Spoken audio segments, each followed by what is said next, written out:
I love Ohana.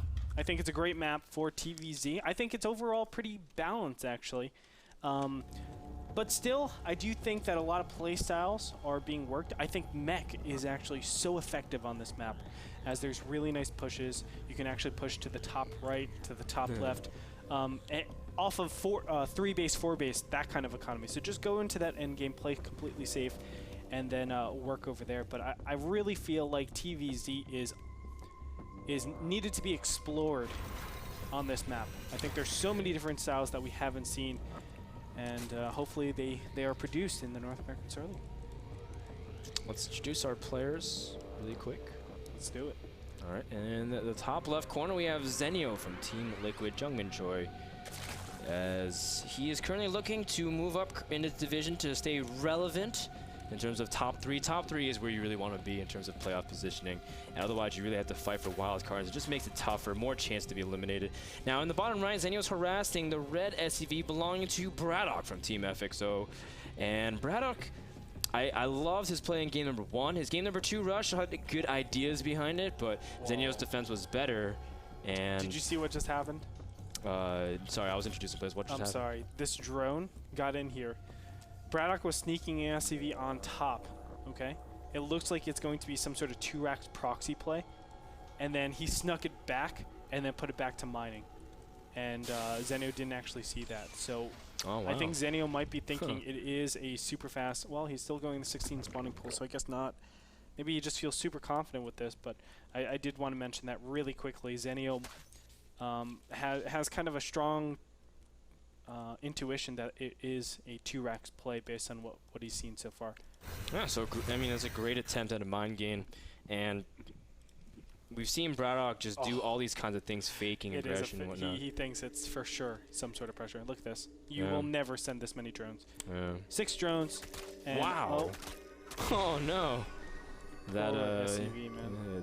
That was. And look at this. The drones are actually going to push out here, just waiting for some sort of push to come through. And what I would have loved to really fake this, actually, I mean the damage is already done, but what I would have said, what I would have loved to fake this is just send 3 SCVs and really sell that this is coming, and have your opponent just overreact, make a spine crawler, a ton of Zerglings at the opportunity cost of a queen. As we can see, 2 queens are popping out here.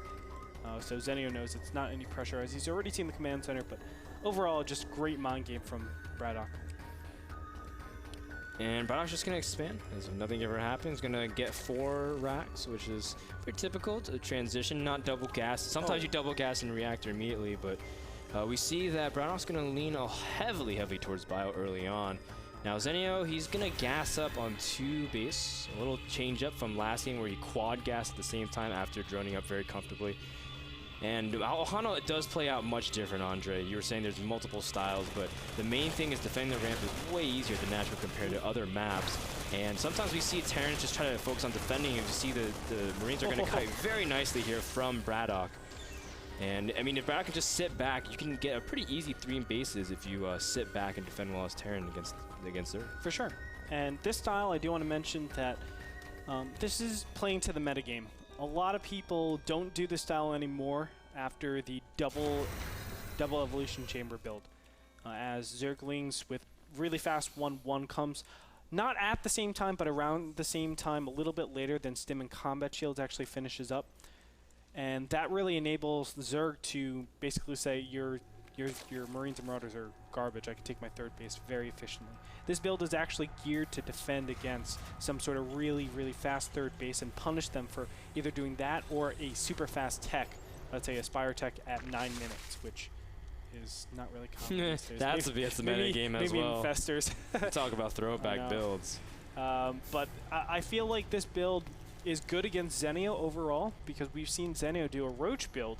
And Roach builds don't do that well against this build either, because the fast upgrades with Stim Combat Shields and also getting out Marauders is a composition counter to any form of Roach Zergling. Oh my. Zenio's getting 2 gases, and he's preparing a lot of Zerglings that he can go for a massive Baneling bust. And that's why I was very confused by the 2 gas timing, and that's why I brought it out initially. It was very interesting, and you can see immediately Zenio will hide this very well for now. He just has to make sure to take these Watchtower away from Braddock, because the surprise will be from the Banelings. Will Braddock be prepared? He went for a huge amount of barracks, and keep in mind, Stim's a long way from finishing. And if Zenio does this right, this could punish Braddock very immensely. There should be a little indication, though, that this is coming, as the third base is not yet taken up in the top right-hand position. Although it is still a little bit early in this day and age, we do see very, very fast transitions like that. Look at how far away Stim and Combat Shields is as well. I mean, this is really, really tough for Braddock. I don't know how he'll be able to defend this. He has no bunkers up. He does have Marauders, though. That'll help. That helps a lot. But against 18 Banelings. 19 Banelings. Whoa, Zenio is taking no prisoners. He is going don't tell me he's pushing out here. Oh, is he going to move out? No, the Marines need all the room they can split on. Oh. And the Marines are going straight into the Banelings, and Braddock's not paying attention. Oh, the Marines are going to get surrounded as well. The Banelings will have free reign. The wall's not even complete. And the Marauders get completely surrounded. Zenio just has to make sure those Banelings hit at the exact spot they need to. The Marines are running as fast as they can. And it looks like the Marines are not able to escape whatsoever. There are a lot of Banelings left, and Braddock now has his SCVs completely exposed. Absolutely beautiful. And Braddock is going to be countered right here. His build is not going to go well, obviously, as Stim just about to finish up. Oh, okay, I wasn't sure. GG. And I wasn't sure the band was going to go on the tech lab. Imagine if he did and shut down Stim. It was at 164 of 170. Dude, I heard you get so excited. How nasty would that be? That would be nasty. It would be nasty.